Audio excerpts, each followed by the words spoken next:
Mira, son 13:20, tenemos hasta las 5. Yo creo que media hora.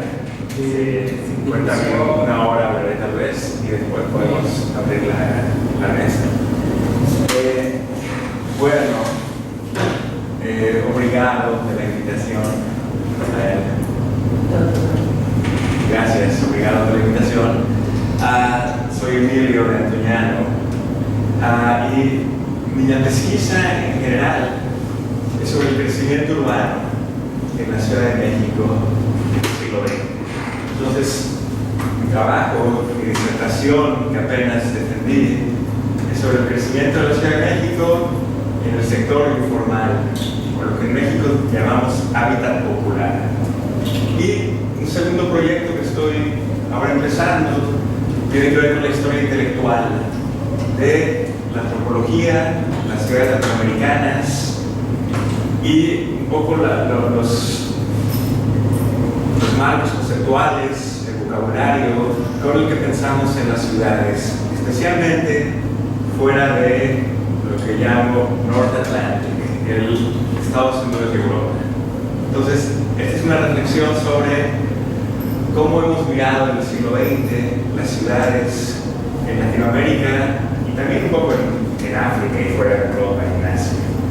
Entonces, como parte de este nuevo proyecto, voy a hablarles sobre mis investigaciones sobre Oscar Lewis, y también quería un poco, tal vez, hacer unos contrapuntos con lo que he estado leyendo acá en Brasil, donde he estado visitando algunos archivos y empezando a hacer comparaciones entre México y Brasil. Entonces, hoy voy a hablar sobre Oscar Lewis y su investigación en la Ciudad de México en los años 50 del siglo XX. Y entonces, el tema puede parecer un poco como muy pequeño o muy particular, porque es un antropólogo en la Ciudad de México, pero el trabajo de Lewis es muy significativo porque es uno de los primeros antropólogos urbanos que están trabajando en ciudades. Entonces es un trabajo muy original en los años 50 tener un antropólogo que está utilizando las técnicas de la antropología y de la sociología para estudiar una ciudad afuera de los Estados Unidos o de Europa. Lewis estuvo en México en los años 40 y 50 y escribió dos libros muy importantes para la antropología urbana. El primero se llama Five Families, 5 familias. Este es un libro de 1959 que tiene 5 capítulos. Cada capítulo es un día en la vida de una familia en la ciudad. Entonces, el primer capítulo cuenta la historia de una familia en Tepoztlán, en un pueblo en México, y después hay un día en la vida de 4 familias más en diferentes colonias de la Ciudad de México. Hay un día en la vida de una familia muy rica, en una colonia rica en la Ciudad de México, y después hay 3 familias en diferentes niveles de pobreza. Y el libro es muy original, sobre todo por el método que Lewis usa para escribir. Porque en vez de hacer un estudio antropológico, digamos, sistemático, lo que está usando son herramientas literarias para involucrar al lector. Y en este libro lo que hace es cuenta un día en la vida de una familia. Entonces cada capítulo empieza en la mañana y uno sigue a la familia un poco el día a día hasta que llega la noche y se van a dormir, y entonces es un capítulo. Y después el otro libro muy importante que quizás conocen, o no sé si en Brasil se lee mucho, es Hijos de Sánchez, que es un libro que se publica en 1961 y que cuenta la vida de una familia en la cultura de la pobreza. Y la familia son los Sánchez, que es el papá, que se llama Jesús Sánchez, y 4 hijos, que son 2 hombres y 2 mujeres. Y el libro es muy interesante desde una perspectiva literaria, porque cuenta, cada capítulo está narrado desde la perspectiva de un integrante de la familia. Entonces, hay un primer capítulo en donde hay uno de los hijos que está hablando, y entonces me está contando su historia desde su propia perspectiva. Y después hay una de las hermanas que tiene un capítulo. Y entonces uno tiene 4 visiones de la misma familia. Y entonces uno puede hacer como un trabajo un poco de detective tal vez, donde comparas lo que dijo una persona con lo que dijo otra persona, y entonces hay al final un relato mucho más completo de la familia. Entonces, este es Los hijos de Sánchez. ¿Alguno ha leído Hijos de Sánchez?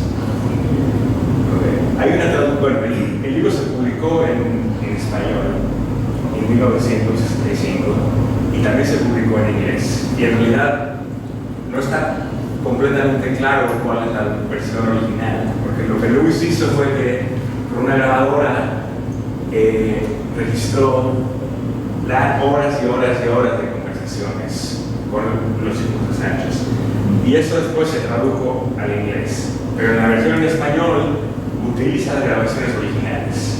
Entonces la versión en español, aunque es una traducción, en realidad es como la versión original. Bueno, entonces quiero hablar sobre Lewis hoy para empezar con una serie de preguntas bastante importantes. ¿Cuál es la relación entre la antropología y la ciudad en el siglo XX? ¿Cuál es la relación entre la antropología y las ciudades latinoamericanas en el siglo XX? ¿Cuál es la diferencia entre las ciudades latinoamericanas y las ciudades europeas o norteamericanas en el siglo XX? ¿Son estas distintas? Y si son diferentes, ¿cómo son diferentes? Y finalmente, ¿qué categorías podemos usar para pensar en ciudades como México, o Río de Janeiro, o Buenos Aires? ¿En qué relato histórico se inscriben estas ciudades? ¿Cómo podemos estudiarlas? Entonces, voy a tratar hoy 2 temas importantes en Lewis.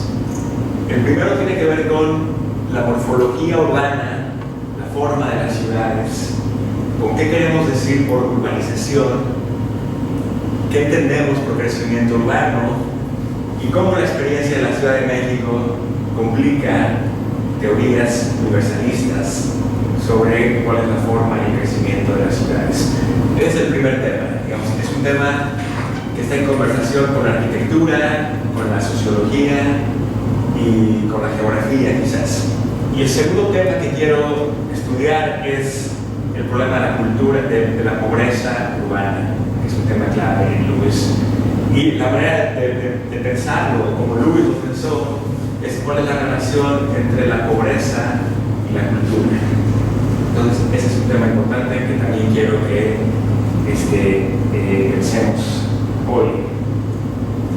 Entonces, para empezar a hablar de Lewis en México, lo primero que quiero que entiendan es por qué Oscar Lewis hizo investigación en la Ciudad de México. Esta en realidad es una juxtaposición bastante original. ¿Por qué?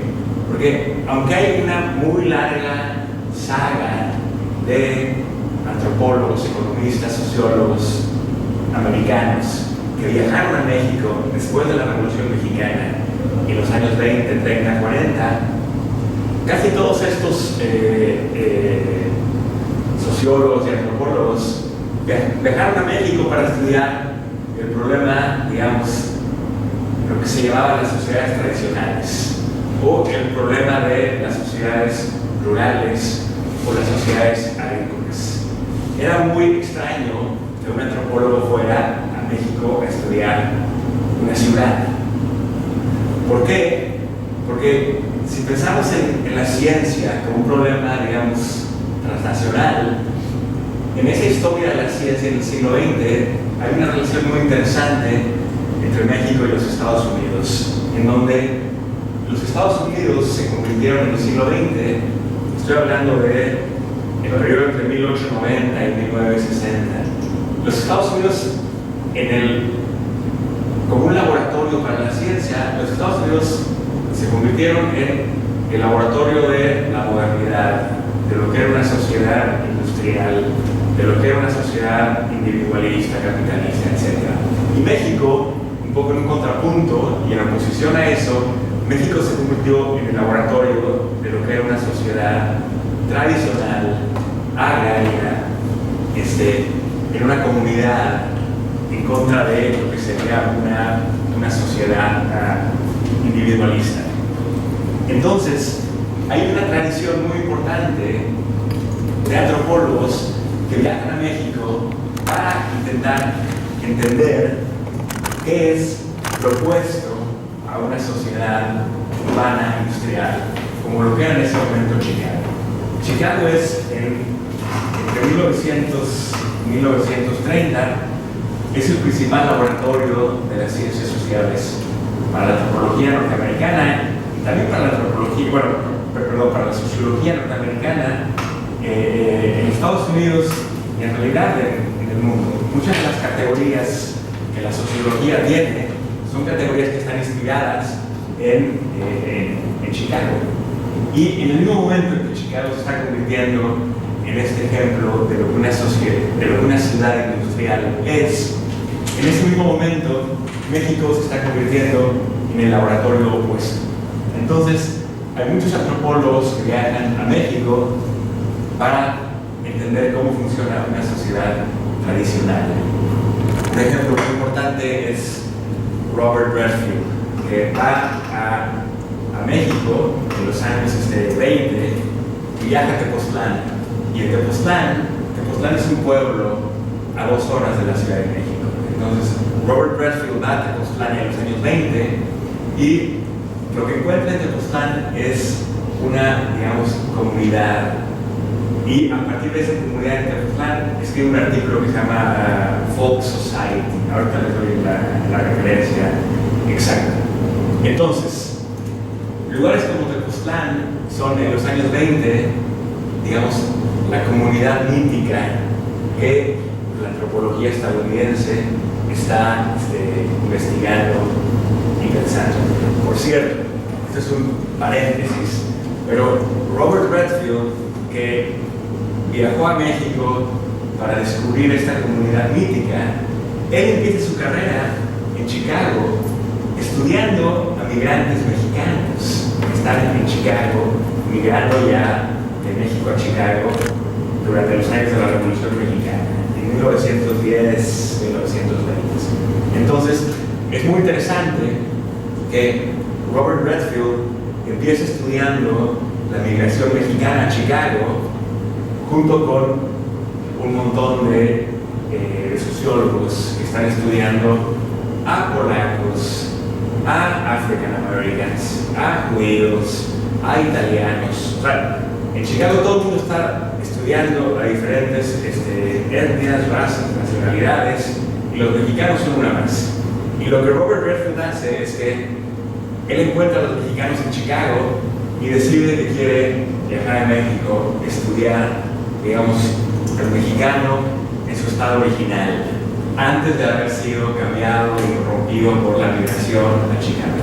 Y entonces va a Tepoztlán y escribe un libro que es una idealización brutal de Tepoztlán. Y lo que él encuentra en Tepoztlán es una sociedad armónica, sin diferencias sociales. Y lo que él encuentra en Tepoztlán es una sociedad que todavía no entra a la modernidad que él veía en Chicago. Entonces, eso es Redfield en Tepoztlán. Ahora, ¿por qué les cuento esto? Porque Oscar Lewis viaja a Tepoztlán en los años 40 y lo que Redfield quiere hacer quiere aprovechar que Oscar Lewis ya escribió un libro sobre Tepoztlán y Oscar Lewis quiere entender cómo funciona esta sociedad tradicional agraria en Tepoztlán. Entonces, Lewis viaja a Tepoztlán y empieza a hacer una etnografía muy compleja y muy completa, porque tiene muchos asistentes de investigación, porque está haciendo un proyecto en colaboración con el gobierno mexicano, que en ese momento está intentando, el gobierno mexicano tiene un proyecto para llevar educación, llevar doctores, empezar a higienizar modernizar, poner el drenaje. Entonces, Lewis es parte de un equipo mucho más grande, apoyado por el gobierno, que lo que quiere hacer es, digamos, integrar Tepoztlán a los esfuerzos modernizadores del gobierno mexicano. Entonces, ¿qué es lo que pasa con Lewis en Tepoztlán? Que Lewis muy rápidamente descubre que Tepoztlán no es la sociedad idílica, tradicional, que los antropólogos de generaciones anteriores habían descubierto. Y lo que encuentra en Tepoztlán es un pueblo que, había sido brutalmente sacudido por la Revolución Mexicana. Entonces, no era un pueblo que estaba fuera de la historia, como Robert Redfield había dicho. Era un lugar que había tenido una revolución 10 años o 20 años atrás. Eso en primer lugar. En segundo lugar, encuentra en Tepoztlán una sociedad tremendamente dividida con jerarquías muy claras entre los que tenían tierras, los que tenían poder político y los que no tenían poder político, los que no tenían tierras, los que no tenían estatus. Entonces, la idea de una sociedad homogénea y armónica, Lewis rápidamente se da cuenta de que Tepoztlán, esta no es una sociedad armónica y homogénea. Finalmente, lo que se da cuenta es que hay una migración importantísima de Tepoztlán a la Ciudad de México. Entonces, esa es la razón por la que Lewis acaba estudiando la Ciudad de México, porque decide que quiere seguir a los migrantes de Tepoztlán a la Ciudad de México para entender qué está pasando con esta gente, cómo están transformando la Ciudad de México y un poco, sí, o sea, el objetivo de la investigación. Bueno, Lewis publica el libro sobre Tepoztlán y decide después que quiere ir a la Ciudad de México y estudiar a los migrantes, digamos, muchos de ellos campesinos, muchos de ellos indígenas, en la Ciudad de México.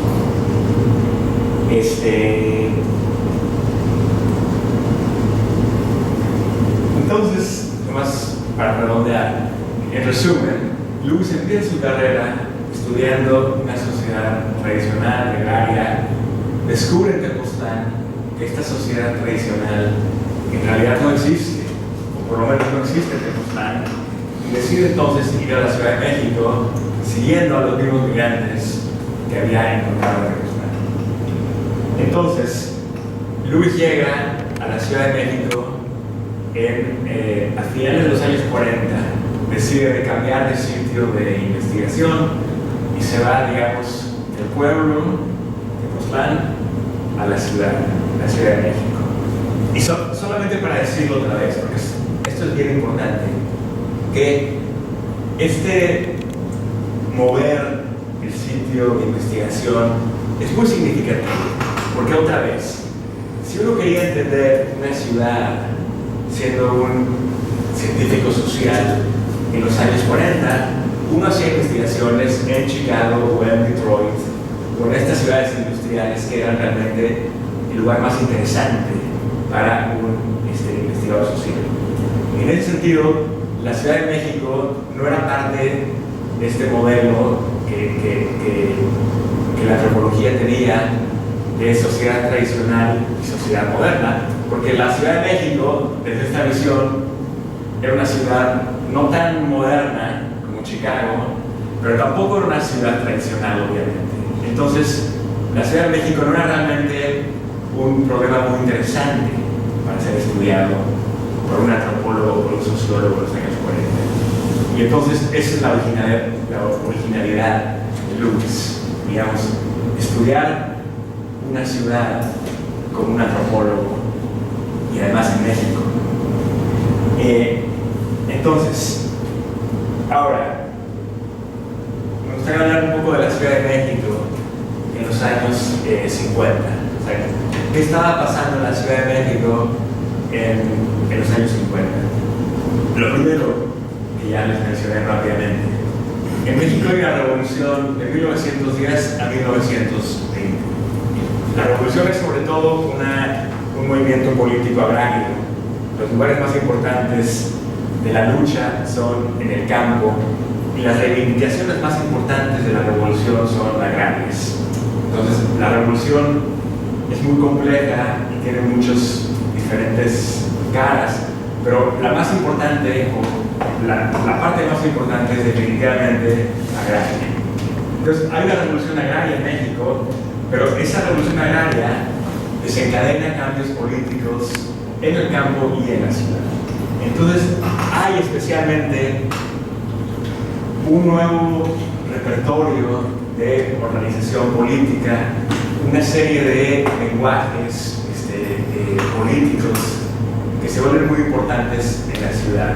Por ejemplo, hay en la Ciudad de México y en otras ciudades de México asociaciones que reivindican tierras urbanas. Y eso creo que no existe en Brasil en este momento. Después me pueden decir si sí o si no. Pero hay, digamos, movimientos políticos cuyo reclamo es tierras en la ciudad y que se organizan políticamente y que tienen, digamos, están utilizando la Constitución de México de 1917 para hacer reclamos por tierras urbanas. Y esa es una, digamos, originalidad de la revolución. Y hay además un régimen político que, digamos, reivindica, digamos, valores progresistas o revolucionarios. Entonces, tenemos por un lado el clima de la Revolución Mexicana. En segundo lugar, México es el polo, digamos, industrial, económico de México. Entonces, hay una industrialización muy importante en los años 40, sobre todo al norte de la ciudad. Otra cosa importante es que México, ¿quién conoce la Ciudad de México? Acá, Rafael, me gusta. ¿Tú estuviste en México? ¿Me decías? No. Entonces, la Ciudad de México está en el centro del país y es, digamos, es el corazón o es la capital de una región con una densidad geográfica e histórica muy importante. Entonces, la migración a la Ciudad de México en estos años viene de todo el país, pero sobre todo viene de pueblos y comunidades que están relativamente cerca de la ciudad. Entonces, la ciudad es un polo de atracción muy importante para migrantes que vienen de, digamos, viajes en camión de 4 o 5 horas, pero no necesariamente días o semanas para llegar a la ciudad. Entonces, la ciudad es el centro, digamos, de una región con una densidad, digamos, poblacional muy importante y también con una muy larga historia. Y, bueno, estas son algunas de las cosas. Y también hay un crecimiento muy importante que está creando una segregación espacial muy importante. Esta es la misma historia que tal vez ustedes conocen, que tenemos en Río de Janeiro y en Buenos Aires y un poco en todas las ciudades del mundo a principios del siglo XX, que es cuando las viejas ciudades que tienen, digamos, riqueza y pobreza en un viejo casco o en una vieja ciudad más pequeña, estas ciudades empiezan a crecer hacia afuera y se empiezan a construir colonias burguesas, modernas, de clase media o clase alta, y también se empiezan a construir colonias, digamos, populares, o colonias más pobres. No sé si es exactamente la comparación adecuada, pero es un poco el cambio que tiene el Río de Janeiro de la pobreza en los cortizos a las favelas, en donde este cambio tiene que ver con un crecimiento de la ciudad. Entonces, déjenme enseñarles unas imágenes para que vean la ciudad. Esto no sé si se vea muy bien, pero esto es más o menos el centro de la ciudad en 1929. Y aquí, esta diagonal que ven aquí, este es Paseo de la Reforma, que es la avenida más importante que se hace en la misma era de Pereira Passos. Acá en México se está haciendo una serie de reformas durante el Porfiriato. Y toda esta sección, y esta sección que no está en el plano, son colonias obreras, colonias populares, que están siendo construidas por desarrolladores urbanos que están comprando tierra y teniendo tierra también, pero también se están organizando, digamos, políticamente.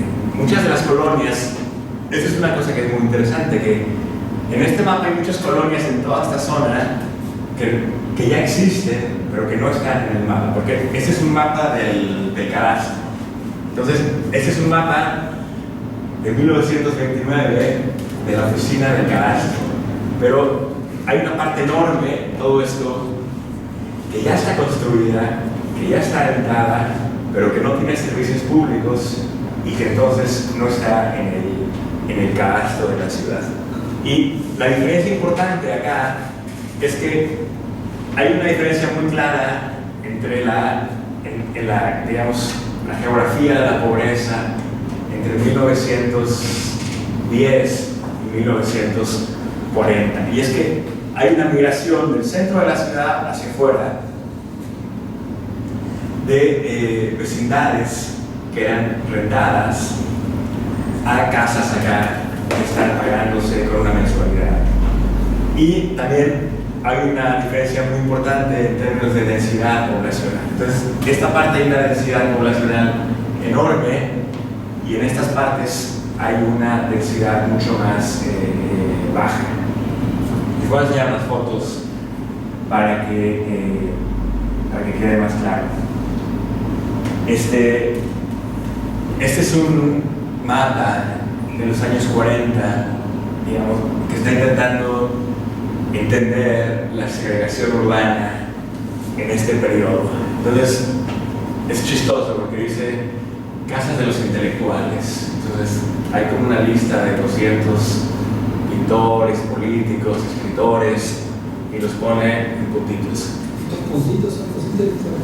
Sí, que no sé exactamente qué son los intelectuales, pero esta es una publicación americana. Entonces, viene de quiénes son los intelectuales. Viene una revista que se llama Who's Who, que eran estos, no sé si las conocen, pero eran como unos almanaques que se publicaban cada 5 años y entonces eran como las personas notables de cada país.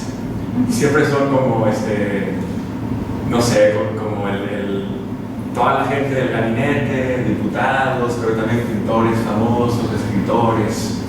Entonces es como una lista de notables. Pero estas zonas sombreadas es lo que se empieza a llamar la herradura de tugurios, que son colonias más o menos construidas durante el Porfiriato, en los 1910, 20, 30. Y lo interesante es que afuera de esta zona hay muchas colonias más que son nuevas colonias que se están construyendo, que ahora les voy a mostrar, perdón. Entonces, bueno, el punto que quiero hacer es que cuando Lewis llega a la Ciudad de México, la ciudad está creciendo muy rápidamente y se está segregando en términos de riqueza y pobreza. Entonces, esa es la cosa clara. Ahora, acá, este es otro mapa de los 60 que es interesante. Esta parte aquí sombreada es lo que llamaban la herradura de tugurios, que son, un tugurio es como un cortizo. Entonces, esta es la zona, digamos, de cortizos. Y esta zona acá son las zonas de las colonias populares que se están construyendo más o menos después de los años 30. Entonces, esta geografía de la pobreza, este es como un marco ideal un poco, o sea, esta es como una construcción muy elegante de algo que era mucho más complejo, pero el chiste es que tenemos aquí los cortizos, los tugurios en México, y estas son colonias populares, colonias proletarias, que se construyen construyen en los años 30, 40, 50. Entonces, esta es la ciudad a la que Lewis llega, más o menos.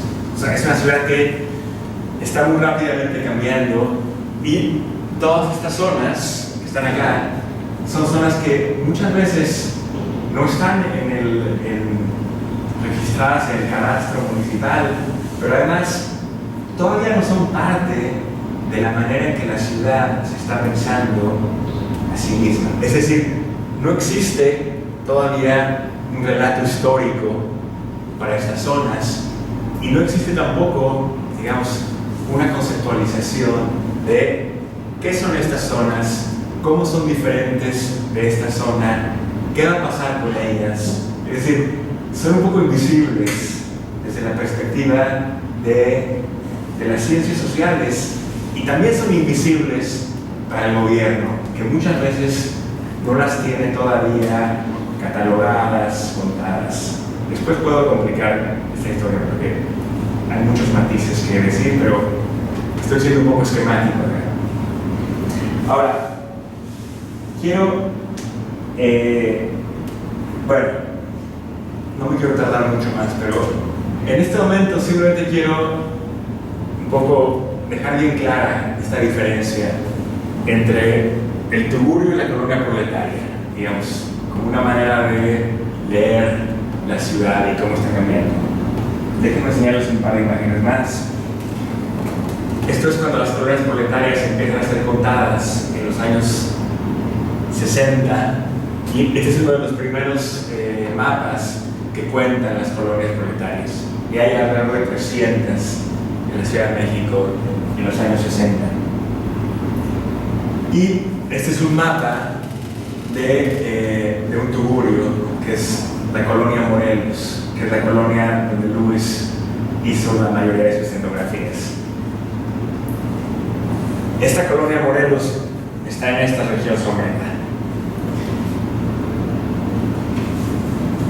Y estas son algunas de las imágenes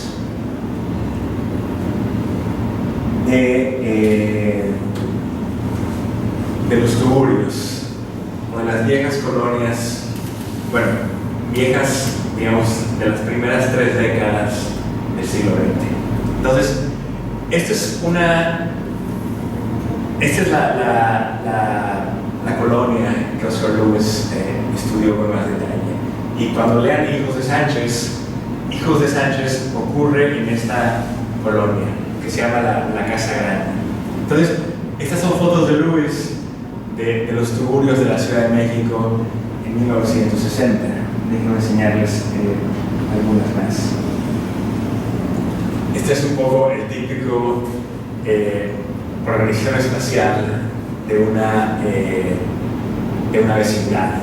Hay un patio en medio y después cada una de estas puertas es una casa. Entonces, son casas. No, estos son proyectos privados. ¿Hay alguien que está Hay alguien que construyó esto en el bairro de favela, cada um vai construindo ou... ¿Cómo?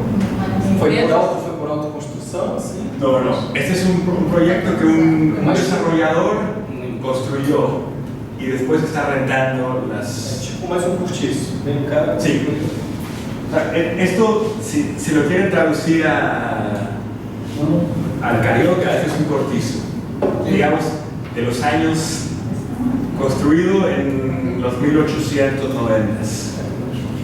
Entonces, cuando llega Lewis en los 60, esto ya es un cortizo bastante viejo. Pero esto es como la gente pensaba que era la pobreza en México en los años 60. Es decir, Eso de sacar también ese formato, nosotros llamamos de vila.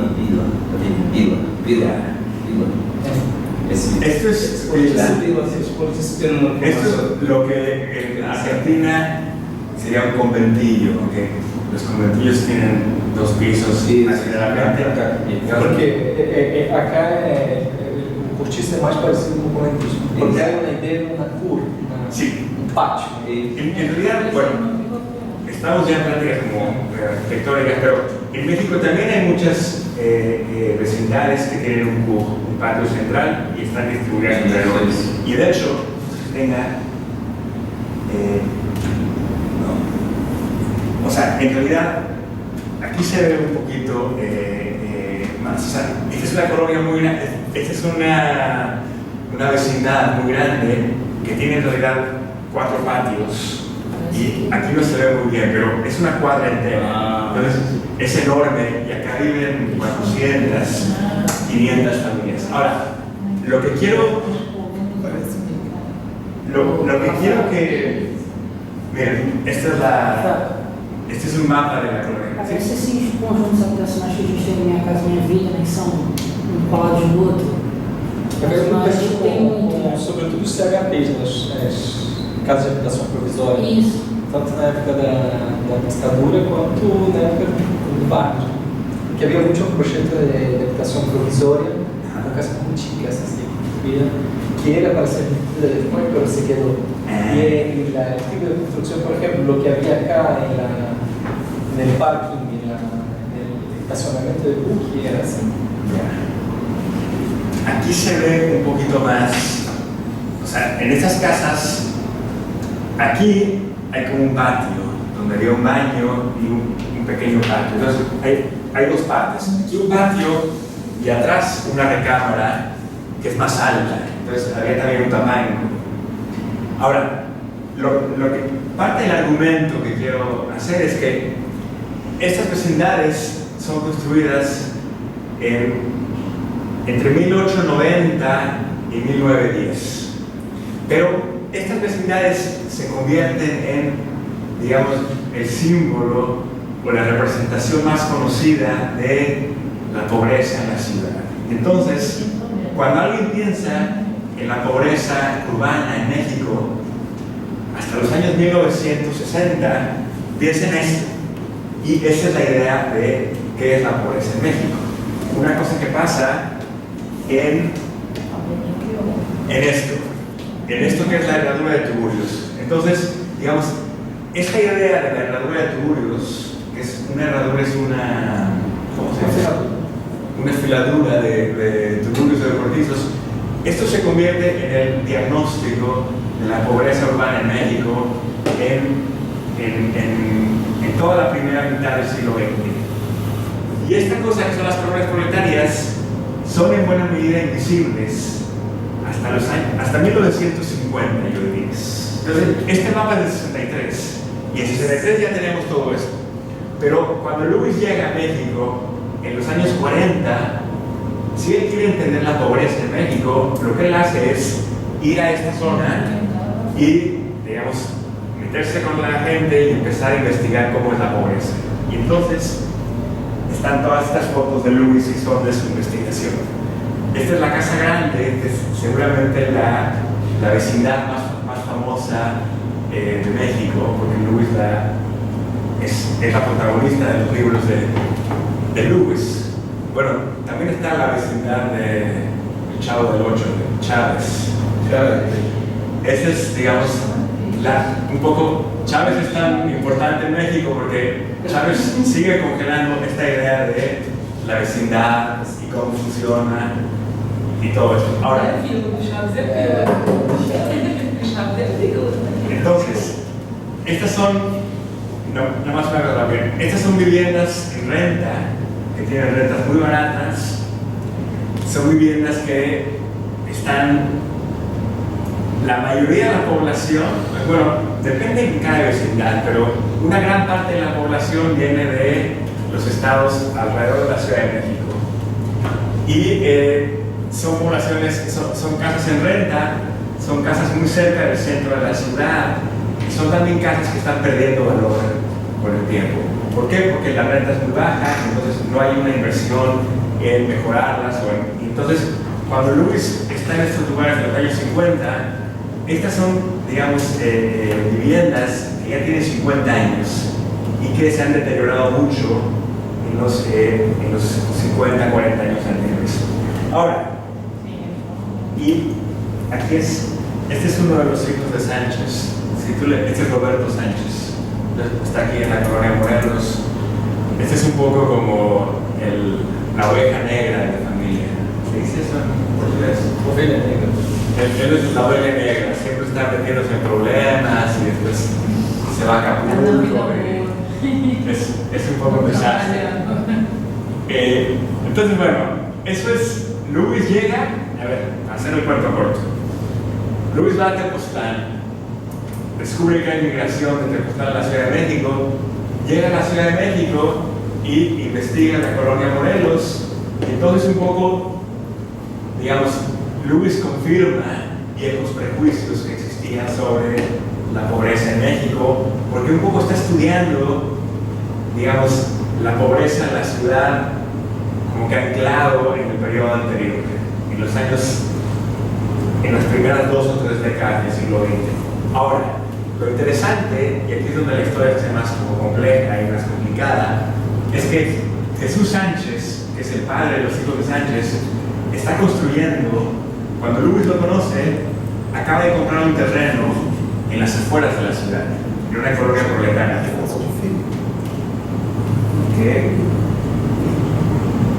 Esta es la casa. Entonces, el padre de los hijos de Sánchez compra un terreno en una colonia que se llama La Esmeralda y construye una casa donde vive una novia que él tiene. Es una historia como rara, familiar. Pero entonces, Jesús Sánchez construye una segunda casa y después compra un segundo terreno y está construyendo una segunda casa también en las afueras de la ciudad. Déjenme enseñarles una cosa. Este es el mismo terreno en la colonia El Dorado. Esto es al noreste de la Ciudad de México y esta es la primera casa que Jesús Sánchez construye. Esta es la misma casa en la colonia El Dorado y esta es la segunda casa que construye acá algo está mal, no está claro con eso. Estas son fotos del archivo de Oscar Lux. Entonces, estas fotos no están en los libros y sobre todo los hijos de Sánchez. O sea, la mayoría del libro, buena parte del libro ocurre en el Tugurio.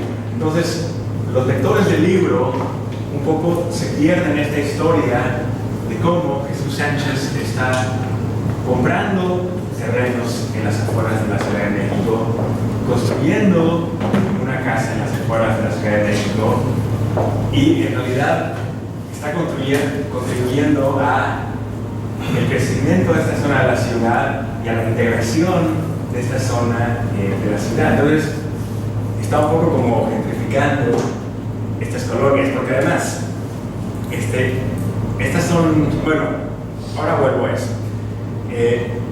Lo que quiero aquí enseñarles son estas fotos, porque estas fotos, esta es una foto aérea de una colonia proletaria, como la que estoy escribiendo. Esta no es la foto donde Jesús Sánchez compró el terreno, pero así se veían más o menos, digamos, este tipo de construcciones así se ven de una manera aérea. Y nada más para que entiendan digamos, aquí estamos en estas zonas. Esta zona y esta zona. Aquí está la primera casa que construye y aquí está la segunda casa que construye. Entonces, si quieren ver la historia de una manera más como global, Jesús Sánchez es un migrante de Veracruz que llega a la Ciudad de México en la década de 1910 y vive aquí. Trabaja en la economía del centro de la Ciudad de México, trabaja en un restaurante, empieza a tener un proceso muy vertiginoso de ascenso social. Pero cuando Oscar Lewis lo conoce en los años 50, Oscar Lewis lo ve como un representante de la cultura de la pobreza. ¿Por qué? Porque vive en el centro de la Ciudad de México, porque vive en un cortizo, en una vecindad. Pero lo que Lewis también ve, y habla de eso en Five Families, pero menos en los hijos de Sánchez, es que está viendo cómo este señor está comprando tierra acá y acá, construyendo casas, y entonces está, digamos, invirtiendo en lugares además que están creciendo muy rápidamente y que se están integrando a la Ciudad de México. Entonces, al mismo tiempo que el libro es un argumento sobre la cultura de la pobreza en México, hay también un argumento sobre cómo está funcionando digamos, la economía de la ciudad. Hay también una historia de descenso de movilidad social, como digo, y entonces es una historia mucho más complicada. Hay una pregunta sobre esto que estoy explicando ahora. Qual a distância do centro urbano de negócios da Cidade do México para essas colônias? Es cerca, pero en camión es como una hora, porque es un camino muy malo, pero en realidad la distancia en kilómetros, o sea, entre el centro de la ciudad y la casa donde Lewis construye, deben ser unos 8 kilómetros. Pero cuando uno lee el libro, habla de trayectos de una hora o algo así. O sea, en realidad, la sensación que Lewis ofrece en los libros es una sensación de que estos lugares en las afueras están muy aislados, no tienen, digamos, escuelas o parques o una vida de comunidad. Así es como Lewis un poco los estaba describiendo. Pero sí, yo diría que trayectos de una hora. O sea, depende, ¿no? Pero en el caso de la casa que les enseñé es como una hora. Y los cortiços están en el centro. Están al norte del centro. O sea, digamos, caminando a 15 minutos, 20 minutos. Ahora, lo interesante también es que cuando Lewis habla de los cortizos, habla de lugares que están muy aislados del centro de la ciudad. Entonces, en realidad, hay como una historia de límites que están siempre cambiando, y qué es afuera y qué es adentro siempre es relativo y siempre está cambiando. Porque cuando Colonia Morelos, o sea, y esa es una parte que en mi proyecto es como muy complicado para mí explicarlo, porque esto que yo estoy llamando el cortizo del centro, cuando se construye en 1900, esta es la periferia. Pero cuando Lewis llega en 1950, esto es claramente una herradura de tubulo central y ya hay una nueva periferia que es muy distinta. Entonces, no es que la historia se está repitiendo en una nueva periferia, porque hay diferencias muy importantes entre las colonias proletarias y estos tuburios, pero como que esas coordenadas o esa geografía es muy inestable, y entonces cuando Lewis llega en 1950, él sigue anclado en una vieja geografía de la pobreza, pero ya está entendiendo lo que está pasando en las periferias como algo nuevo. Y en realidad, si ustedes leen Five Families o Children of Sanchez, entonces bueno, quiero volver atrás un segundo. Por una parte, el libro de Lewis se llama La cultura de la pobreza, y Lewis habla de la pobreza como una cultura, como una forma de vida que se hereda de generación en generación, y habla de la pobreza como algo de lo que es muy difícil escapar. Entonces, es una visión muy pesimista y muy determinista de lo que la pobreza es y de cómo la pobreza se reproduce. Pero al mismo tiempo, si uno lee las partes del libro que son menos conocidas, y si uno mira estas fotos contradicen toda la idea de la cultura de la pobreza, porque el protagonista, que es Jesús Sánchez, él mismo es contradice toda la idea de la cultura de la pobreza. Um pouco assim, até quando a gente vem falando das fichas lá do serviço social da década de 40 e 50, a sensação assim, que essa cultura da pobreza é muito marcada de uma chave de leitura um pouco dessa realidade latino-americana. E ele teve um peso muito grande, Oscar, marcando essa população. Agora, o que é interessante é que o próprio serviço da década de 40 e 50, a sensação que me dá é que a descrição que eles faziam dessa realidade contradizia as conclusões que eles davam. Então, assim, porque de qualquer forma eles já iam para o campo já com algo já preconceituado, um preconceito. Ou seja, enfim, essa população, o Jesus Sanches é pobre, ele tem esse tipo de cultura, ele é marcado. Eu não sei se vocês, a gente começa a se dar conta que esse tipo de chave analítica existe até hoje. Quem é da favela, é isso, é aquilo. Então, como que as coisas são muito. Agora, uma outra coisa assim, aquela leitura também que ele faz da cidade, aquele mapa que você mostrou antes.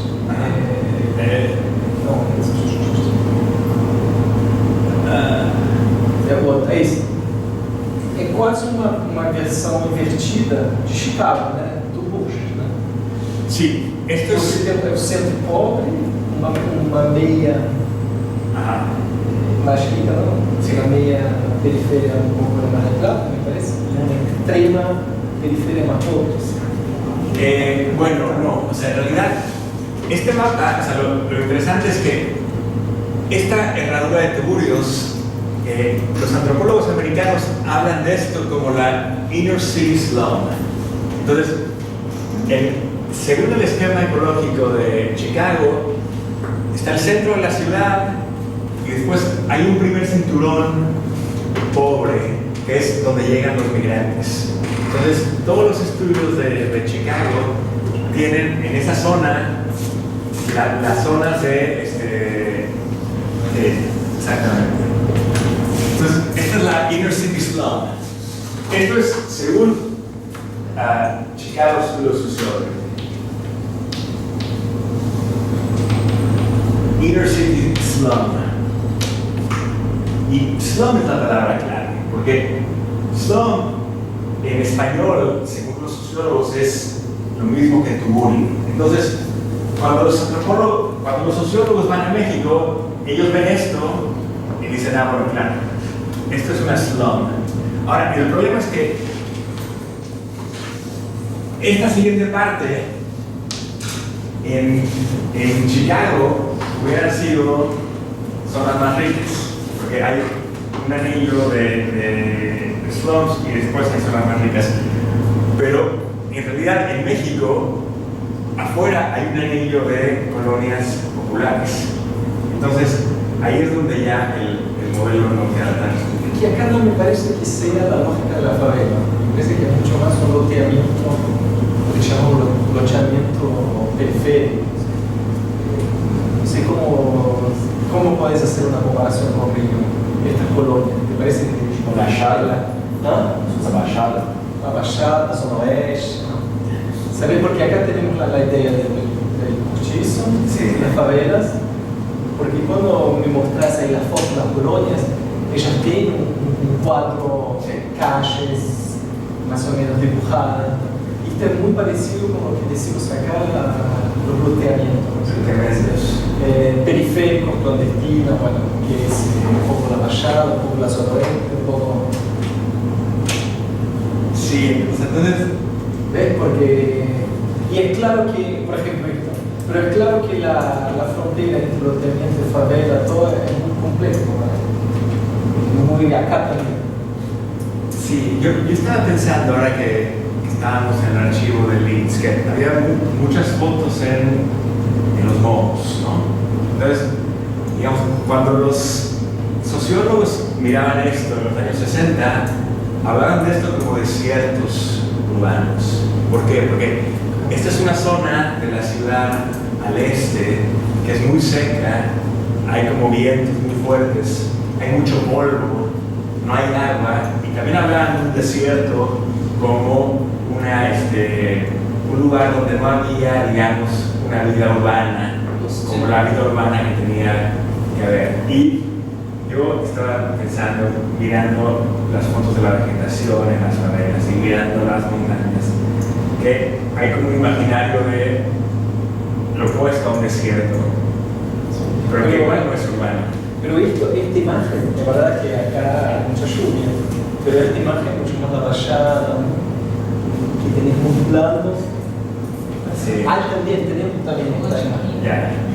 Lote 15, Chatuba, Romans 3, por aí vai. Ahora, Daniel tá aí. lo que quiero acá,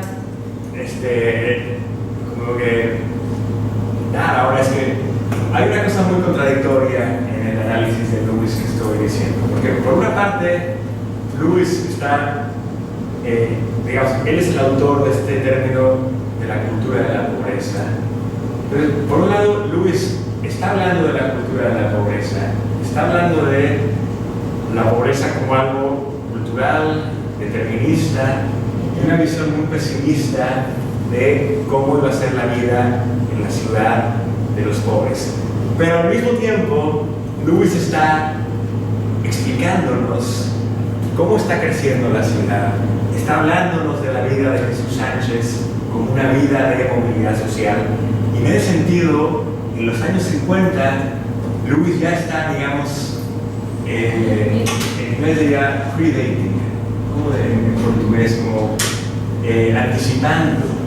O sea, en un sentido, Lewis está utilizando viejas ideas de la pobreza como un problema cultural determinístico. Pero al mismo tiempo, en Lewis ya hay una anticipación de la manera en que autores como el arquitecto Jess Turner van a hablar de las colonias, de los squatter settlements, como espacios de comunidad, como espacios en donde por medio del trabajo de los habitantes los squatter settlements están ganando valor, está hablando de la manera en que Turner hablaba de la vivienda, como housing is a verb, no era noun. O sea, la vivienda es una acción.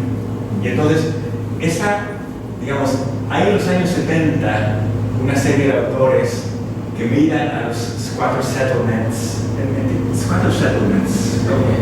Como loteamientos, Como- aglomerado, o sea, loteamientos. Hay en los años 70 una mirada de la antropología y la sociología a los loteamientos como muy optimista, como espacios de acción política, espacios de movilidad social, espacios que con el tiempo están progresando. Y Turner estuvo acá,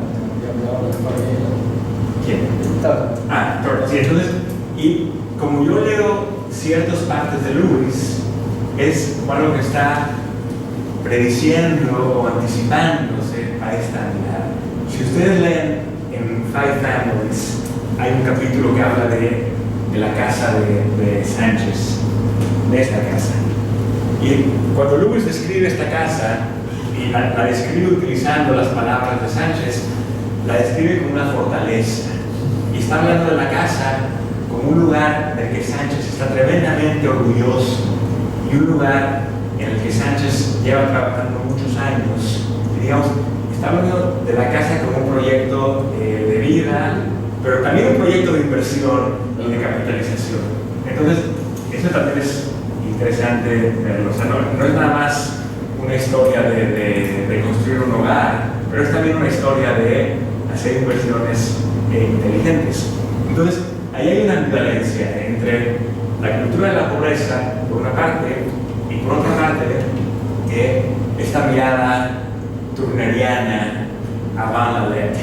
Entonces, digamos, esos son los dos lados de Lewis que son totalmente contradictorios que quería, digamos, sacar en esta plática. Ahora, la pregunta es, ¿por qué cuando pensamos en Lewis hoy, pensamos nada más en el Lewis de la cultura de la pobreza y pensamos solamente en sus explicaciones de las vecindades como lugares que tienen un problema cultural, como lugares donde las familias están, digamos, viniéndose abajo por falta de valores, como lugares donde la gente no ahorra, como lugares violencios, llenos de perversiones sexuales, qué sé yo. Entonces, ¿por qué esa mirada de Lewis es la mirada que cuando uno, si ustedes se van a Wikipedia o a donde sea, y se buscan Lewis, esa es la idea que tenemos de Lewis hoy? Y yo creo que hay dos o tres respuestas importantes a esa pregunta. Una es que cuando Lewis va a México en los años 50, ya hay un relato histórico del tugurio. Ya hay un relato histórico que mira a los tugurios como un problema de salubridad, como un problema de falta de educación, como un problema de falta de modernidad incluso. Entonces, en un sentido, la idea de la cultura de la pobreza le da como una nueva legitimidad antropológica a muy viejas ideas, que eran ideas sobre los orígenes raciales de la pobreza, sobre el problema de la enfermedad, sobre el problema de la falta de valores familiares. Entonces, hay una serie de prejuicios muy viejos, que son los mismos prejuicios que tienen los reformistas brasileños y argentinos en todo el mundo en realidad. O sea, hay una manera de mirar a la pobreza en 1900 que mira a la pobreza como un problema de las deficiencias de quien la está padeciendo. Y Lewis, que es un antropólogo que ya no tiene esos prejuicios en un sentido, cuando da con este término de la cultura de la pobreza, está como dándole nueva vida a esas viejas ideas de fin de siglo, de 1900. Entonces, esa es una de las razones por las que la cultura de la pobreza se convierte en la formulación clave que captura esto. Y después, una segunda razón con la popularidad del término tiene también que ver con esta idea de las ciencias sociales, digamos, transnacionales, con las que empezaba la conversación. Y es que cuando Lewis publica Five Families, el libro se publica y tiene tiene muy buenas reseñas y todo, y no hay ningún problema. Pero cuando Lewis publica Children of Sanchez en 1961, que Children of Sanchez es la primera vez que la cultura de la pobreza aparece en el libro, ese libro se publica en los Estados Unidos en el mismo momento en que los Estados Unidos están por entrar a los años 60, que es una década en donde, en términos históricos, sociales, políticos, intelectuales, hay una crisis de muchas partes que ellos llamaron la urban crisis en los Estados Unidos. ¿Qué tiene que ver? ¿Cuáles son las coordenadas de esta crisis urbana en los Estados Unidos? Hay muchas cosas pasando. Una es que entre los años 30, 40 y 50 hay una migración enorme, sobre todo negra, del sur de Estados Unidos a las ciudades del norte. Entonces, hay una migración muy importante de Mississippi, de todo el sur de Estados Unidos, que era esclavo y que estaba todavía viendo la segregación. En los Estados Unidos hay una migración muy importante en las ciudades del norte. Esto es lo que en Estados Unidos es la Great Migration. Entonces, en los años 50 y 60, ciudades como Chicago o Washington están convirtiéndose, o sea, el porcentaje de la población negra está aumentando muchísimo, y esto está, digamos, asustando y sorprendiendo, y sobre todo asustando a los viejos habitantes blancos de la ciudad, y también para las ciencias sociales es un nuevo problema. Ciudades negras que no habían sido ciudades negras históricamente. Y después, un segundo problema es que esa migración negra del sur al norte está siendo acompañado por una migración de la ciudad a los suburbios. Entonces, la población blanca, las clases medias y la población rica están saliendo de la ciudad y están, digamos, mudándose a los suburbios. Entonces, los años 60 son el momento en que las ciudades norteamericanas se convierten en un problema político, social y racial.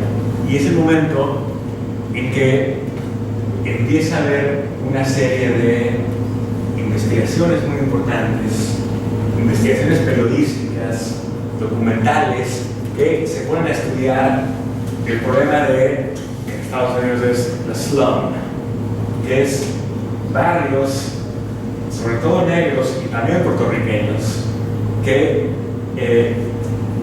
un poco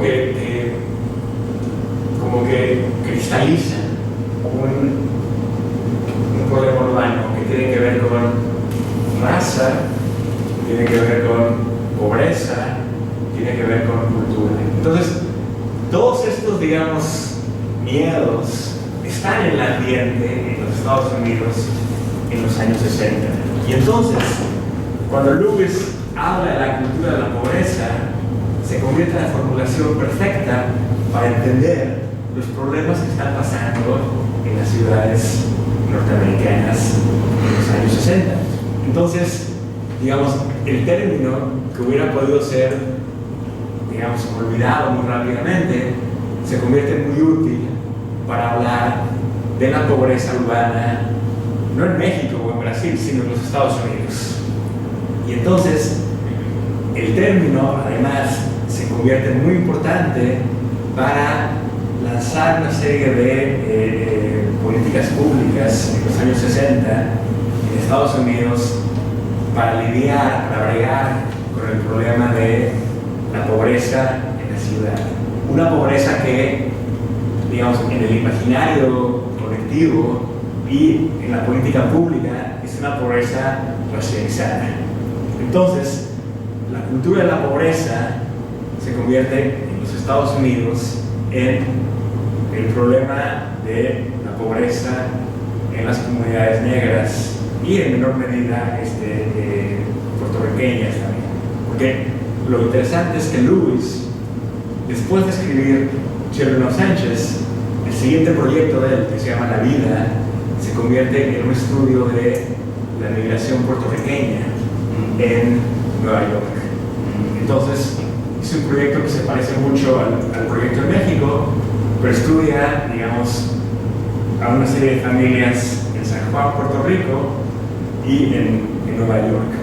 Entonces, digamos que el término cultura de la pobreza, digamos, cae en el momento adecuado para convertirse en una especie de palabra muy cargada de significados en los años 60 en Estados Unidos. Entonces, estas son las razones por las cuales la cultura de la pobreza digamos, adquiere tal importancia.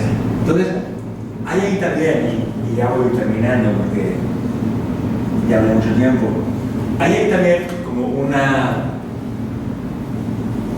un proceso muy interesante de cómo las teorías se mueven, digamos, de norte a sur y de sur a norte. Porque hablamos mucho, por lo menos en México, hacemos mucha historia intelectual de cómo ciertas ideas de la sociología o la antropología norteamericana se adaptan a México o a Brasil, ¿no? Entonces, hay muchas historias intelectuales de cómo la escuela de Chicago se utilizó para entender procesos urbanos, geográficos, sociales en Brasil o en México. Pero un poco la cultura de la pobreza tiene el sentido opuesto. Es una teoría que nace en México y nace con esta familia y nace literalmente en la colonia Morelos. O sea, este es el laboratorio donde la cultura de la pobreza se estudia y se inventa como, digamos, como teoría social. Y esta teoría social se exporta de vuelta a los Estados Unidos y se convierte en muchas cosas. Por un lado, justifica, digamos, las políticas antipobreza de los gobiernos de Kennedy y de Lyndon Johnson, pero también la cultura de la pobreza se convierte en la teoría, digamos, que le da justificación a una visión muy conservadora y muy racista de lo que es la pobreza y cómo funciona en los Estados Unidos. Entonces, todos los sociólogos que en los años 60 y 70 empiezan a hacer estudios de la pobreza, no tanto a partir de estructuras económicas o no tanto a partir de una visión de la economía política, pero a partir de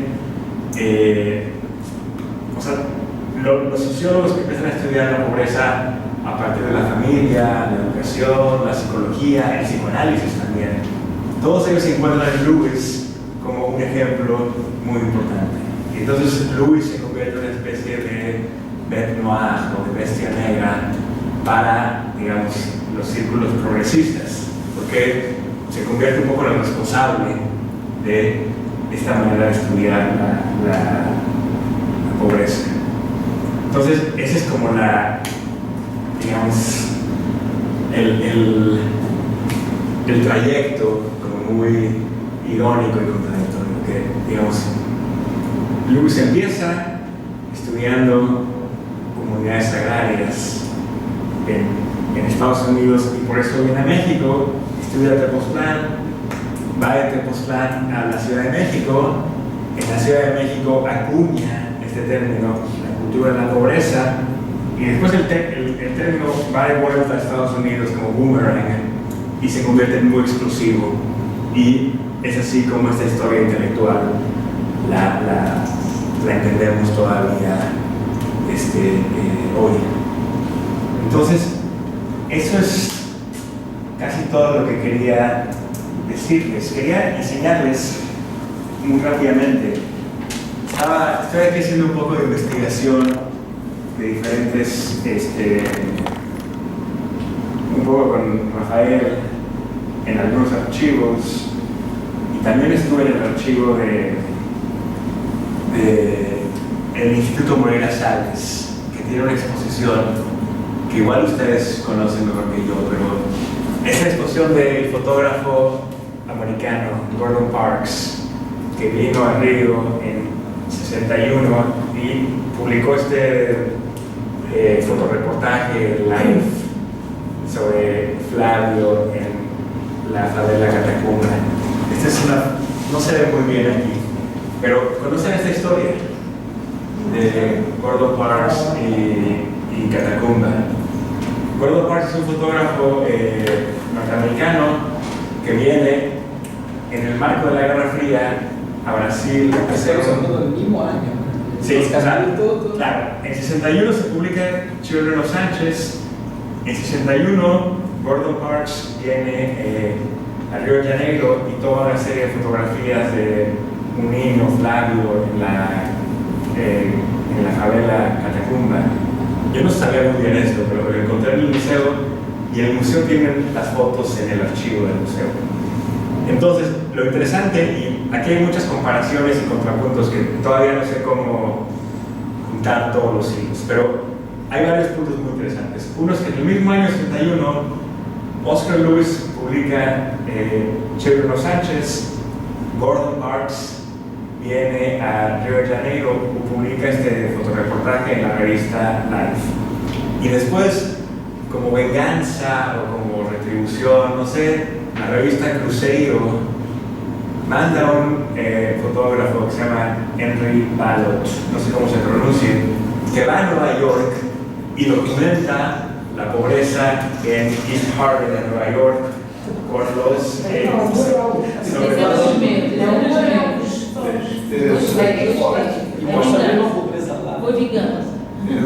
Entonces, estas son las fotos de Henry Ballot. Esto es en el Moreira Salles, tienen estas fotos. Bueno, ahorita tienen la exposición del museo, pero si van al archivo, pueden mirar las fotos de Henry Ballot, que también tomó fotos en Harlem. Entonces, este es Henry Ballot con la familia de East Harlem, que era el reportaje como espejo del reportaje de Gordon. Se lo veo. Sí. Parks. Y no tengo tantas fotos, pero está esta foto. Estas son las fotos entonces de Henry Ballot en Nueva York. Nada más tengo 3. Ahora, lo interesante es que Henry Ballot va a Nueva York y toma fotografías de la comunidad puertorriqueña en East Harlem. Y después, Oscar Lewis va a Nueva York y Oscar Lewis mismo se pone a estudiar a la comunidad puertorriqueña en East Hartford. Entonces, aquí hay como una historia triple, donde tenemos Nueva York, la Ciudad de México y Río de Janeiro, donde se está estudiando la pobreza con las mismas, digamos, coordenadas, y no sé bien, o sea, ahí está el problema o la pregunta hacia esto, o sea, cómo contar esa historia, por lo menos en 3 sitios o más sitios. Lo que es también interesante es que mientras que la revista Cruzeiro manda a Henry Ballot a Nueva York a hacer este reportaje, en México hay una reacción muy fuerte en contra de Lewis y hay un juicio que se hace en contra de la editora de Hijos de Sánchez en México, y es un poco un escándalo nacionalista en donde, digamos, buena parte de los intelectuales en México se enojan con Lewis porque cómo puede ser posible que este gringo esté viniendo a México y documentando la pobreza en México, y después el escándalo tiene como un contraescándalo donde hay un grupo de intelectuales muy importantes que dicen, bueno, pues claro que tienen derecho a estudiar la pobreza porque hay pobreza en México y aquí nadie la está queriendo mirar. Entonces também é como uma espécie de um resgate. O exemplar que eu tenho nesse livro tem a decisão da Corte Suprema que permitiu a publicação. A editora, para não ter problema, ela publica o livro e no apêndice ela publica a decisão, a sentença. Você não teve a sentença? Teve a decisão. Acho que dá uma coisa lá dos Estados Unidos. E bueno. Y acá quiero terminar esto, o sea, no tengo una conclusión así como fuerte, o sea, quería contar esta historia de cómo los conceptos viajan, quería contar la historia de Lewis como una ventana para que igual les pueda dar ideas de cómo pensar en sus propios estudios hoy, y quería cerrar con esto que estoy ahora apenas como que empezando a pensar, pero tengo que leer más, o sea, no conozco muy bien esto, pero apenas me lo encontré y las simetrías con Lewis eran muy obvias. Entonces, esto me está como que haciendo pensar en mi proyecto ahora como abriendo bastante la lente, porque en realidad sí, son muchas simetrías. Entonces, hay una historia mucho más, o sea, yo pensé en la historia como México-Estados Unidos, pero también hay una relación mucho más, sí, compleja, en donde Brasil también cabe. Entonces, estoy pensando en esto ahora. Pero bueno, gracias, y bueno, más preguntas o seguimos la... E aí, gente, Um dos livros é 5 famílias, o outro é a cultura da pobreza, é isso? a cultura brasileira, escuta, tem os filhos de Sanches, 5 famílias, e depois do Porto Rico é a vida. Mas tem aquele, cadê o livro? E tem quem escreveu a gente, tem quem escreveu o livro. ¿Es Em espanhol? Em espanhol está traduzido como Antropologia da Pobreza, que é o 5 famílias. Esse eu tenho. Sí. É um capítulo, né? É um capítulo, né? Não, Tem só. ele há como uma introdução um pouco mais teórica e depois é completamente literal. Bueno, Chelero Sánchez. En las dos, o sea, los dos tienen, los dos tienen, o sea, como una introducción. sí. O sea, los dos libros, es que a mí lo que me gusta de Lewis es que él es como un poco el escritor que está metido en un cuerpo de antropólogo. Entonces, los libros son muy literarios, porque insisto, no hay nada de jerga antropológica y sociológica, y el método de la historia de vida es muy original. Pero los dos libros tienen una pequeña introducción que es el único lugar en donde habla además de la cultura de la pobreza. Entonces, ustedes pueden leer el libro entero y lo pueden leer de muchas maneras muy diferentes. Y es solamente las primeras 15-20 páginas de Chelero Sánchez donde él habla de la cultura de la pobreza y explica qué quiere decir la cultura de la pobreza. Y sí, bueno, eso es, y de hecho, esas 20 páginas, además, son una petición del editor que le dice, oye, güey, tienes que introducir este texto de una mejor manera. O sea, el editor le pide a Lewis, escribe una introducción de 20 páginas para que el lector pueda entrar al libro. Porque la idea original de Lewis era hacer el libro sin esa introducción, digamos, teórica, conceptual. Queria que você hablasse um pouco mais sobre. Parece que o pensamento social brasileiro é desenvolvido, desarrollado uma visão de que a cultura de pobreza é um problema dos pobres. Sim. Parece que isso está muito imposto. E a visão de Deus demonstra que o desenvolvimento da pobreza está indissociado do desenvolvimento urbano. A urbanização se desenvolve desarrollando automaticamente um quadro de pobreza. Me parece que isso foi a base do consultor. Enquanto a urbanização está se acendo, aí está se acendo também o quadro de pobreza. Lo mismo, pensar o no, me pareció eso. La ciudad es así. No estoy seguro si entiendo toda la pregunta, pero para Lewis, la cultura de la pobreza no existe en el campo, digamos. O sea, no, es urbano, es urbano. Y en el momento que hay una politización, por ejemplo, cuando él va a Cuba, él dice, en Cuba no hay cultura de la pobreza. Sí. ¿Por qué? Porque están en medio de una revolución. Sí. Entonces, en Cuba, toda la gente que podría estar atrapada en la cultura de la pobreza, digamos, al haber sido politizada, ya sus vidas tienen, digamos, una dirección y ya al estar siendo partícipes de una revolución, en ese momento ya están fuera de la cultura de la pobreza. Que es, por cierto, parte de lo que hizo el libro tan escandaloso en México, que México había tenido una revolución. Sí. Entonces, hablar de la cultura de la pobreza en un lugar que ya había tenido una revolución era, en otras palabras, decir, esta revolución es un fraude, o ya terminó, o se quedó corta, y fue muy limitada. Por ejemplo, en los archivos de libros, ¿tenéis una idea de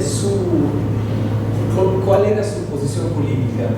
Porque esto que estaba diciendo es muy raro, porque en verdad, siempre que lo leo, hay siempre la percepción que la cultura pobreza es muy utilizada por fuerzas muy conservadoras. Sí.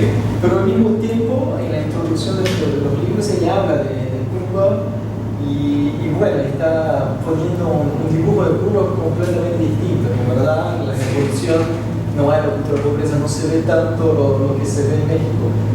Él como personalidad, ¿cuál era su posición política? ¿Qué hacía? ¿Dónde se ubicaba? Yo diría que es muy contradictoria o a veces esquizofrénica, pero yo diría que políticamente él es un progresista que, por ejemplo, él es muy enemigo de toda la idealización de la pobreza en el campo o de la vida en el campo. Él es un convencido en las posibilidades de la ciudad y, por ejemplo, él ve con muy buenos ojos, o él ve con mucha empatía el trayecto del campo a la ciudad que gente como Jesús Sánchez hizo. Después, él es también, yo creo, un tipo que cree realmente en todo lo que un gobierno progresista puede hacer. Y ahí el caso de Cuba es como importante, porque él ve en Cuba un gobierno, o sea, él ve en Cuba todo lo que un gobierno puede hacer.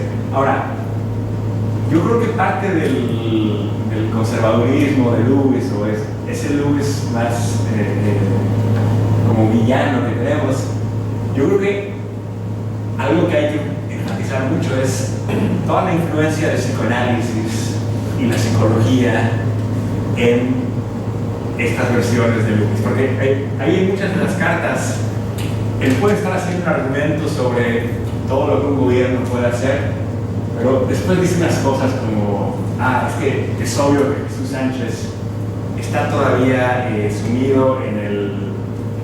y da alguna jerga como freudiana, como psicoanalítica. Hay que explicar que la cultura pobreza es algo que se queda uma prisão geracional. Então, quando ele começa a falar, ele fala você vai nascer, então você tem que ter gerações que vão ter, aí como generaciones, ¿verdad? Entonces es una carga muy pesada para la gente lo que está hablando. Eso es muy raro. Sí, porque o sea, políticamente él está claramente, él es un progresista, pero yo creo que el estudio de la familia y el estudio de la psicología y el psicoanálisis, todo esto crea unas posiciones muy deterministas. Y entonces yo creo que esa es una parte muy importante de este Lewis más como guiano. No hay otra cosa también, como por ejemplo un investigador que creó un concepto y después él tenía que mantenerlo. No sé, porque es posible que 10 años después él se da cuenta, mira, hay un problema en mi concepto, como que voy a hacer una revisión. A veces tengo la impresión cuando empiezo a leer lo que escribe él, es que él tiene que mantener lo que está observando, tiene que poner en su concepto. Sí. Es como que creó un concepto que explicaba todo y es como, no sé cómo decir en español, una armadilha, Sí, una trampa. Una trampa, sí. Y ahí tenía una trampa, él tenía que volver a la idea, no sé.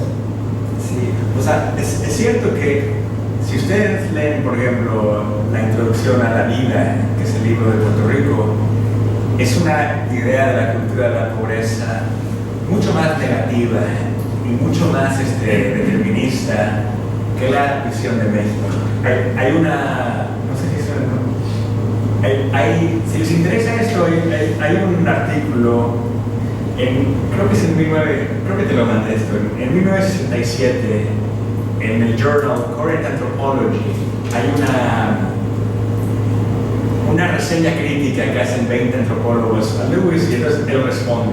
Y él ahí dice algo así como que los hijos de Sánchez de México son comparados con los puertorriqueños en Nueva York, son casi como clase media. Entonces él está diciendo que las actitudes y la pobreza la cultura de la pobreza de los puertorriqueños en Nueva York es mucho más aguda y mucho más fuerte y mucho más una jaula que lo que él había visto en México. Entonces él dice, los mexicanos son como clase media comparado con los puertorriqueños. Y es cierto que cada nueva versión de la idea de la cultura de la pobreza es más determinista. Y lo interesante es que él muere en 70. Entonces, digamos, en los 60s ya es obvio todo el backlash, toda la crítica a la cultura de la pobreza. A Lewis le toca verla, y la ve y defiende el término, y lo defiende malamente, muchos dirían. Pero lo que también es cierto es que no le toca ver cuán nociva fue el término en los años 70 y 80, porque es en los años 70 y 80 que los Estados Unidos realmente, o sea, perdón, estoy diciendo algo. Pero en los 60s hay todavía gobiernos progresistas en Estados Unidos y hay políticas públicas que están, digamos, peleando en contra de la pobreza con inversión en obras públicas, con inversión en educación, con políticas de empleo para jóvenes. Pero después, la idea de la cultura de la pobreza se va a utilizar en los 70 y 80 para decir que el Estado puede hacer muy poco para remediar la pobreza, porque es un problema individual. Y entonces, Lewis no va a ver estas consecuencias políticas de estas ideas. O sea, es en los años 70 y 80. Ahí pone la culpa de la pobreza en los pobres completamente. Sí, o sea, estas políticas, claro. O sea si ustedes leen la era de Reagan, pero antes, de los 70, ya hay políticas públicas que no miran a la pobreza estructuralmente y que culpan a los pobres por todos sus problemas. Y Lewis no vio eso. Entonces, yo creo que él hubiera ahí intervenido, pero quién sabe, ¿no? O sea, no lo podemos saber. Yo tengo más una pregunta. Por ejemplo, María Carolina Jesús fue muy conocida en Estados Unidos. Sí. ¿Cómo fue la influencia de sus escritos? Pero fue muy traducida. Sí. Y a veces tiene un discurso muy pesado también, que es una mirada distinta, porque ella está hablando de dentro. Sí. Pero, ¿cómo dialoga? Si ya empezaste a ver eso. ¿Cuándo se publica el libro? ¿Es el 67? De la década de 60. Sí. E quebrou vários, pero Quarto de Despecho, não sei, 60. Carolina. 60 e pouco. No estoy seguro cómo encaja acá. Tengo que Sí, leerlo otra vez. eu já vi algo com Brodin sobre isso. Bueno, pero no me acuerdo. Eso voy a... Porque foi la escritora, porque todos los cientistas sociales brasileños no fueron traducidos. La gente en los Estados Unidos no lo leyó. Es cierto. Pero María Carolina sí, ella fue traducida, fue leída, y un montón de gente me decían que cuando las clases de historia de América Latina se ponían los libros de María Carolina como ejemplo de lo que pasaba en Brasil y todo. Entonces hay una mirada... ¿Ah? 60. Hay una mirada de Brasil por el Quarto de Despecho de María Carolina. No, y todavía en Estados Unidos, en Chicago, en clases, ese libro está en el silabario. Y otro también, bueno, hay otra cosa, pero tengo un colega, un compañero historiador francés, Laurent Vidal, que está queriendo trabajar un poco lo que estás hablando como una cuestión de la modernización. Y que hay un autor brasileño, geógrafo, Milton Santos, no sé si conoces. No, bueno, Es un clásico nombre sí, brasileño. pero no. Y él tiene un artículo que le habla sobre el hombre lento. El hombre lento. Hombre lento. Entonces, como contrapondo a esta idea de la modernización, y que hay un poco esto que estamos hablando. Es como que es muy complejo de explicar todo, pero es como que hay un contexto, un concepto, una personalidad, un grupo que no están necesariamente integrados en esta dinámica de modernización, lo que tiene que ser el moderno, el perfecto, el progreso, y que hay dificultad de comprender la potencialidad que hay ahí. Sí. Es como que la gente la va a ver y otras dimensiones no entran en esta lógica del hombre lento que Milton Santos desarrolla. El hombre lento, el rápido lento. Y es el un hombre poco lento, un contrapunto a esta modernización, a este progreso. Y dice, no, hay otra... sí. Claro, es que algo que no hablé. Ella escribió esto en los 70. Y es